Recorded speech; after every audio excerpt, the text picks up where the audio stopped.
about the data that moves markets. Ashley, you ready to come in?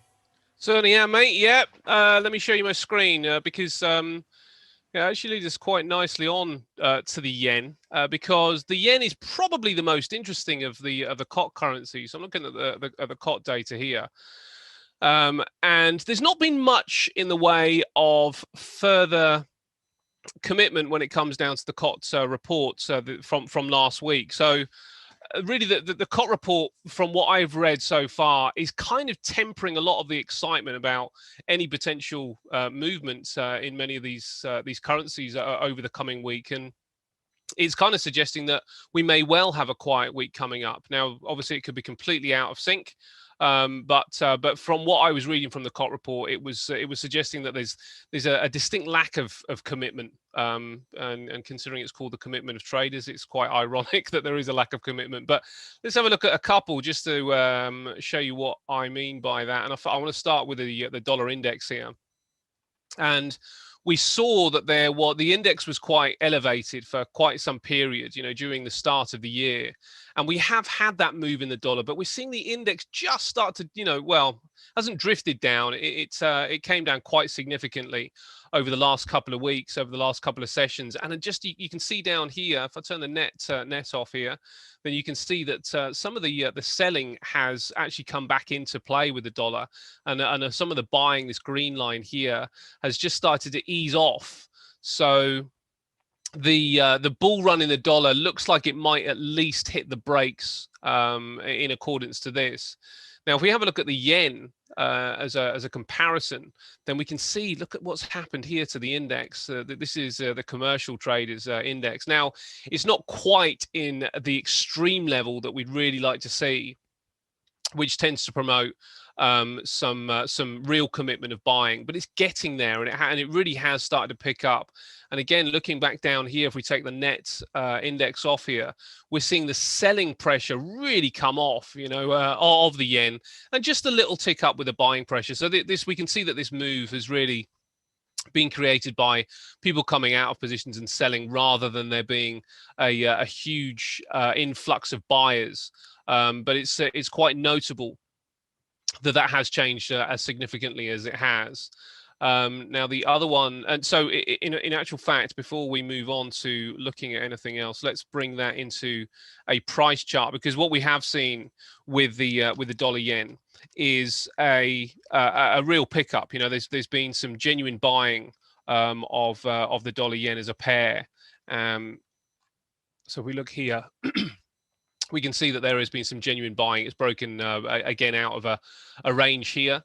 Now, looking at this on the monthly, does look like it could potentially be hitting something of a resistance area here. So because of this, and because of what the COT data suggests, it's really kind of intimating that going long dollar yen at this particular point would probably not be the wisest move. It probably would be actually quite a bad move at this particular point in accordance to the COT data.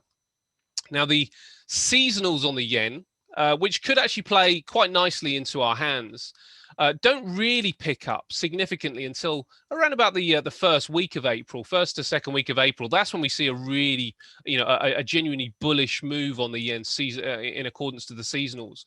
So that could give that index just a little bit longer just to start picking up, get back up to near the kind of 80 to 100 mark on the index, which would start to provide us with a bit more clarity that there could be some upside. So well worth waiting on the yen for a couple of weeks, but maybe watching it. The others haven't been, as I say, quite as significant. Now, the other one I want to quickly look at is oil, because we have seen some interesting price action with oil. We had a bit of a boost in inventories, and really that should have been quite bearish in oil. And considering where the price action has been, where the price of oil has been, it tends to not take much to tip this kind of stuff over when you see such parabolic moves. But look what the index is suggesting. It's just suggesting that we haven't really got any significance one side or one way or the other. And there was some selling pressure recently, but that's just started to tip down a little bit, as has the buying pressure. But that's just really saying, hold fire with making a decision really with oil right now. Maybe let things pass a little bit. And let's have a look at what the chart is suggesting here as well. And what we saw towards the end of last week, which I thought was quite interesting, was a big move to the downside, and then it started to stabilize, and it's really started to do that again. Yes, we've got this head and shoulders pattern starting to form. The Suez Canal story would be the one red light on trying to sell oil here. You know, with a complete lack of supply of so many things. Really being stacked up, $9 billion a day in global trade, then and also some of those shipping companies are charging actually quite a lot more money, and this is where we start to maybe get a bit more of an inflation. Almost an unplanned inflation firework. And I think that this is going to be really interesting to watch. What's that going to do with prices globally in many commodities? But I do think that we need to really be on the lookout for something like oil. The head and shoulders pattern does suggest downside, but when you get that lack of supply that could be coming through, and the price action which initially tanked and held quite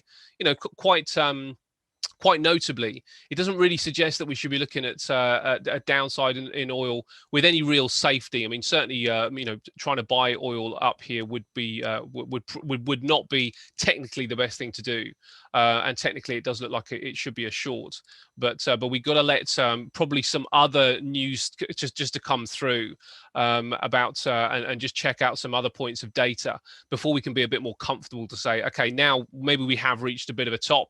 Let's get on the short side. So really, the main message for this week would be one of caution, and maybe even one of if trading is done at all, then it might be wise to be light on positions.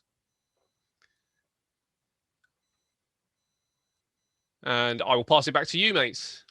Cheers, Ash. Thank you very much for that. Always good to know when we should be looking to get into markets and when we should be looking to be a little more careful with our capital. So it does sound like a little bit of care due this week, and hopefully a bit more volatility coming back in next week. Thank you very much for that, mate. Much